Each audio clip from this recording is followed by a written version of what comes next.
o seu emocional. Clarifica para mim, por favor. Gratidão. Peixes com a carta de peixes. Peixes, ele trata muito da espiritualidade, certo? Aqui, claramente, ela está dizendo assim para mim, você terá força justamente porque você tem um amparo espiritual muito grande aqui, pisciana, certo? Aquela velha frase que os antigos sempre, minha avó sempre falava muito isso, né? A gente consegue aguentar a cruz, sabe, que a gente carrega, porque Deus sabe exatamente o peso dela que cada um tem que carregar, ok?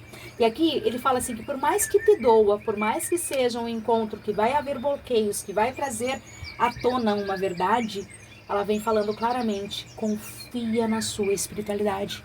Chama o seu anjo da guarda, chama seus mentores, seja qual vertente você seja, chame Deus, ok?